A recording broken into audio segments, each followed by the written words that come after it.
चौथी दस्तावेज मादियत मजहब की जगह लेती है। हर अवामी हुकूमत मुख्तलिफ मराहिल से गुजरती है। पहला मरहला शुरू के दिनों में कौर चश्म अवाम के जुनूनी वैज़ो गज़ब पर मुश्तमिल होता है। कभी इधर कभी उधर, कभी दाएं कभी बाएं, यानी इसकी कोई सिमत मुतय्यन नहीं होती। दूसरा मरहला शोरश पसंदी बाजारी किस्म के तकरीर बाजों का होता है, जिससे ला कानूनियत और निराजियत जन्म लेती है और इसके लाजमी नतीजे के तौर पर एक जालिम और जाबर मुतलकुल अनानी वजूद में आती है।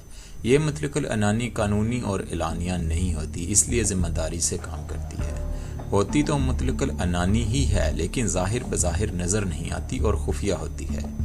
किसी खुफिया तंजीम की मुतलकुल अनानी जिसे सिर्फ महसूस किया जा सकता है, पसे पर्दा काम करने की वजह से ज़्यादा बेज़मीर होती है।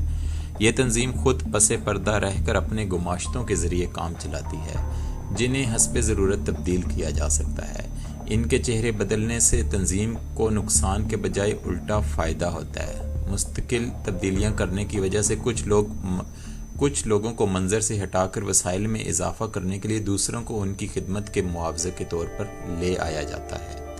ऐसी कुव्वत को जो नज़र ही ना आती हो, कौन और किस तरह शिकस्त दे सकता है? हमारी कुव्वत बहीना यही है। फ्री मेसन के गैर यहूदी अफराद, जिन्हें इल्म ही नहीं होता कि किस लिए काम कर रहे हैं, अपनी लाइल्मी की वजह से अंधों की तरह हमारी और हमारे मकासद की पर्दापोशी करते हैं। हमारी तंजीम के अमली मंसूबे, यहाँ तक कि तंजीम के मुस्तक्कर का महल वकू तक इन लोगों के लिए एक नामालूम सरबस्ता मौमा ही रहता है। आज़ादी हमेशा मज़रत रसान नहीं होती, ये बेज़रर भी हो सकती है और इसे मुल्की मुआशरत में अवाम की खुशहाली को नुकसान पहुँचाए बगैर एक मकाम दिया जा सकता है। शर्त यह है कि इसकी बुनियादें खुदा पर ईमान और ऐसी इंसानी अखुवत पर हों जिसका ताल्लुक मुसावात से ना हो। मुसावात तख्लीक के कानून की, जिसमें एक पर दूसरे की अताअत वाजिब की गई है, ज़िद है। अगर ये अकीदा हो तो कलीसा की ज़ेर कफ़ालत अवाम पर हुकूमत की जा सकती है। ऐसी सूरत में अवाम इत्मीनान और फरोतनी के साथ अपने रूहानी पेशवा के ज़ेर साया रहकर ज़मीन पर खुदा की अताअत इख्तियार कर सकते हैं। इसलिए हमारे लिए ये अशद ज़रूरी है कि हम तमाम मज़ाहिब को शुबा और तज़ब्ज़ुब का शिकार कर दें और गैर यहूद के दिमाग से खुदा और रूह का तसव्वुर नोच कर फेंक दें और इसके बदले उनके दिमागों में हिसाब की जमा तफरीक और मादी ज़रूरियात की ख्वाहिश भर दें। गैर यहूद को सोचने समझने का वक्त ना देने के लिए उनके जहनों का रुख सनत और तिजारत की तरफ मोड़ देना चाहिए। इस तरह सारी कौमें माली मनफात की दौड़ में मसरूफ़ हो जाएंगी और इस तगो दो में लग कर वो अपने मुश्तरका दुश्मन को नज़रअंदाज कर देंगे।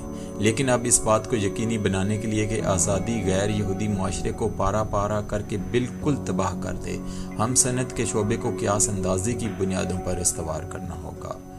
इसके नतीजे में उन्होंने जो सरमाया आराजी से निकाल कर सनती शोबे में लगाया होगा, वो इनके हाथों से निकल कर क़ियास अंदाज़ी के शोबे में मुंतकिल हो जाएगा, यानी दूसरे अल्फाज में हमारे हाथ में आ जाएगा। मुसाबकत की शदीद जद्दोजहद और मुआशी ज़िंदगी के झटके ऐसे ग्रोहों को वजूद में ले आते हैं, बल्कि वजूद में ला चुके हैं, जो इंसानी जज्बात से आरी, बेरहम और बेज़मीर हो। ये लोग किसी बेहतर सियासी निज़ाम और मजहबी बेजारी के जज्बात को हवा देंगे। ज़ाती मफादात का हुसूल यानी हुसूल ज़र इनका वाहिद निस्बुल ऐन होगा और इन मादी लज्जतों की खातिर जो दौलत से मुहैया होती हैं, ये लोग ज़रपरस्ती के मसलक की बुनियाद हिला डालेंगे। इसके बाद वो वक्त आएगा कि जब किसी नेकी की खातिर नहीं, दौलत के हुसूल के लिए भी नहीं, बल्कि सिर्फ इस नफ़रत की बुनियाद पर जो इन्हें मरात याफ्ता से होंगी, गैर यहूद के अदना तबके के लोग हमारी कुव्वत के हरीफों यानी गैर यहूद के बाशऊर अफराद के खिलाफ हमारा हुक्म मानेंगे।